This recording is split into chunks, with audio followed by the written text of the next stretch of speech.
देख रहे हैं डीसी न्यूज इंडिया और मैं हूं आपके साथ दिव्या। सरकार आज संसद में पेपर लीक रोकने वाला बिल पेश करने जा रही है। लोकसभा में आज रिपब्लिकन एग्जामिनेशन अनुसूचित साधनों की रोकथाम संशोधन बिल 2026 पर विचार करेगी और इसे पास करेगी। दिन के विधायी कामकाज के हिस्से के तौर पर लिस्ट किए गए इस बिल को डॉक्टर जितेंद्र सिंह पेश करेंगे। वे पब्लिक एग्जामिनेशन यानी अनुचित संसाधनों के रोकथाम एक्ट 2024 के संशोधन करने वाले इस कानून को पेश करने की अनुमति मांगेंगे। इस पेश करने के बाद सदन में इस बिल पर विशेष चर्चा होगी और विचार किए जाने के बाद पास किया जाएगा।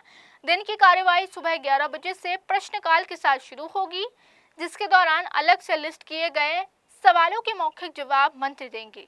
लोकसभा सुप्रीम कोर्ट न्यायाधीशों की संख्या संशोधन बिल 2026 पर भी विचार करेगी।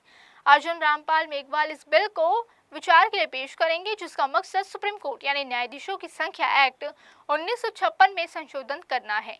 प्रस्तावित संशोधन का मकसद सख्त कानूनी प्रावधानों के जरिए परीक्षा प्रणाली में पारदर्शिता, ईमानदारी को बढ़ाना है। साथ ही ये सुनिश्चित करना है कि छात्रों का भविष्य पूरी तरह सुरक्षित रहे। इसके मुख्य विशेषताओं में सख्त सजा शामिल हो, जैसे 10 साल तक जेल, 10 करोड़ रुपए तक का जुर्माना और दोषी पाए जाने वालों की संपत्ति जब्त करना, 3 महीने के भीतर फैसला सुनाने के लिए एक सिस्टम बनाना। साथ ही सरकारी सूत्रों के मुताबिक ये कदम शुक्रवार को केंद्रीय मंत्रिमंडल द्वारा उस बिल और उससे जुड़े प्रावधानों को मंजूरी देने के बाद उठाया गया, जिसका मकसद पेपर लीक और परीक्षाओं में धोखाधड़ी मामलों के लिए फास्ट ट्रैक कोर्ट बनाना और कड़ी सजा का प्रावधान करना है। उम्मीद है कि प्रस्तावित कानून पर अगले हफ्ते संसद में विचार किया जाएगा।